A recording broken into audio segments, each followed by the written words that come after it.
അയാളെ നിന്റെ വീട്ടിൽ വന്ന് കെട്ടിയതേ ചേട്ടത്തെ അനിത്യം കണ്ടിട്ടാണെന്നോ അറിയാം. അനാവശ്യം പറയരുത്. എന്റെ ഭർത്താവിന്റെ അമ്മ ആയതുകൊണ്ടാ ഞാൻ മറുത്തു പറയാത്തത്. എന്റെ വീട്ടിൽ നിന്ന് ഒരു ചില്ലി കാശിന് കിട്ടാൻ പോകുന്നില്ല.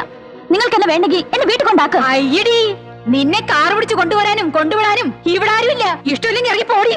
ഞാൻ പോവാ. ഇനി രഘുവേട്ടൻ വന്നിട്ട് ബാക്കി കാര്യങ്ങൾ തീരുമാനിക്കാം. എന്ത് തീരുമാനിക്കാൻ? നീ ഇന്ന് തന്നെ മടങ്ങിപ്പോണം. വഴക്കും കൂടി വന്ന നിന്നെ സ്നേഹത്തിന്റെ പേര് ഞാൻ ഇവിടെ പിടിച്ചു നിർത്തിയ നിന്റെ ജീവിതമാണ് താറുമാറാകുന്നത്. അപ്പൊ ഞാൻ ആ തള്ളയുടെ പോരും സഹിച്ച് ആ വീട്ടിൽ തന്നെ കഴിയണമെന്നാണോ?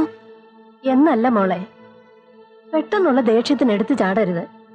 ഞാൻ ശേഖരൻകുട്ടിയോടൊന്ന് സംസാരിച്ച് നോക്കട്ടെ. ശേഖരേട്ടനോടൊന്നും പറയണ്ട. അവര് ശേഖരേട്ടനെ പറ്റി വരെ അനാവശ്യം പറഞ്ഞു. സ്ത്രീക്ക് ഭൂമിയോളം ക്ഷമ വേണം, സഹനശക്തി വേണം. മോള് തിരിച്ചു ചെല്ലേ. അമ്മ എന്തെങ്കിലും ഒരു വഴി കാണാം. എന്ത് വഴി? ഒന്നുമില്ല. അവർ ചോദിക്കണ കാശ് കൊടുക്കണം. അല്ലെങ്കിൽ ആ പെങ്കൊച്ചിന് അവിടെ ഒരു സ്വൈര്യം ഉണ്ടാവില്ല. അമ്മ വന്ന് വിവരം പറയുമ്പോ ആ കണ്ണ് നിറഞ്ഞിരുന്നു. നിന്നോട് ചോദിക്കാതെ തീരുമാനിച്ചതായി വിചാരിക്കണ്ട. ഇത് 3 ലക്ഷം രൂപയുണ്ട്. നീ തന്നെ നിന്റെ അനിയത്തിയുടെ കാര്യം ഒത്തുതീർപ്പാക്കണം. ഇത് ഒത്തുതീർപ്പല്ല, ഒത്തുനിന്ന് പണം തട്ടിയെടുക്കാൻ നോക്കുന്നതാ. ഞാൻ അന്നേ പറഞ്ഞില്ലേ ഇങ്ങനെയൊക്കെ സംഭവിക്കുന്ന. അന്ന് ആന്റി പറഞ്ഞതൊക്കെ ശരിയാണെന്ന് എനിക്കിപ്പോ തോന്നുന്നു. ഇപ്പോഴും തോന്നലേ ഉള്ളൂ. വിശ്വാസമായില്ല അല്ലേ? പ്രഭാവതി രൂപയെന്ന് ആർക്കും കൊടുക്കണ്ട.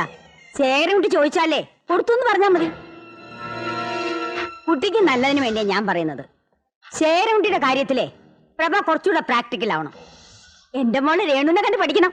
നാട്ടുകാരും വീട്ടുകാരും ഒക്കെ പറയും പ്രേമേന്ദ്രൻ ഭാര്യയുടെയും ഭാര്യയുടെ വീട്ടുകാരുടെയും കൺട്രോളിലാണെന്ന്. ശരിയാ, ഒരു പരിധി വരെ. അതുകൊണ്ട് എന്താ, അവർക്കൊരു ലൈഫ് ഉണ്ടായി. ഇല്ലെങ്കിൽ സ്റ്റുഡിയോയിൽ നടത്തി ആ വീട്ടുകാരുടെ പിന്നാലെ അവൻ നടന്നേനെ. കൂടുതൽ സംസാരിച്ചിരിക്കാൻ എനിക്ക് സമയമില്ല. എന്റെ മോൻ മോഹന്റെ കല്യാണം ഉറപ്പിച്ചു. ഒരു കോടീശ്വരിയെ തന്നെയാ അവന് ഞാൻ ആലോചിച്ചിരിക്കുന്നത്. ക്ഷണിക്കാനായിട്ട് ഞാൻ അങ്ങോട്ട് വരുന്നുണ്ട്. അപ്പോ ഡീറ്റെയിൽ ആയിട്ട് സംസാരിക്കാം. പിന്നെ പണം കയ്യിൽ വെച്ച് കളയണ്ട, എന്നെ ഏൽപ്പിച്ചാ മതി. 1 വർഷം കൊണ്ട് ഡബിൾ ആക്കി ഞാൻ തിരിച്ചു തരാം. എന്തിനമ്മ പ്രേമന്റെ കാര്യങ്ങളൊക്കെ ഫോണിലൂടെ പറയുന്നത്? അവൾ അത് അറിഞ്ഞ് പ്രവർത്തിക്കട്ടെടി. പ്രേമേന്ദ്രനെ ഇവിടെ കൂട്ടിലിട്ടതുപോലെ വളർത്തിയെടുക്കുന്നത് നമ്മുടെ മിടുക്ക. ഇന്ന് അവൻ അമ്മയില്ല, ബന്ധുക്കളില്ല. എല്ലാരെയും തെറ്റിപ്പിരിച്ചെടുക്കാൻ ഞാൻ എന്ത് പാടുപെട്ടെന്നറിയാമോ?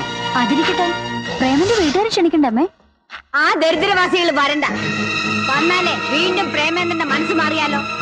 വേണമെങ്കിലേ അവന്റെ മൂത്ത പെങ്ങളുടെ വീട്ടിലേക്ക് ഒരു ക്ഷണക്കത്ത് അയച്ചേക്ക്. വന്നാ വരട്ടെ. നമ്മൾ മനഃപൂർവ്വം വിളിക്കാതിരിക്കുകയാണെന്ന് ഇതോടെ ടീച്ചർക്ക് മനസ്സിലാവും.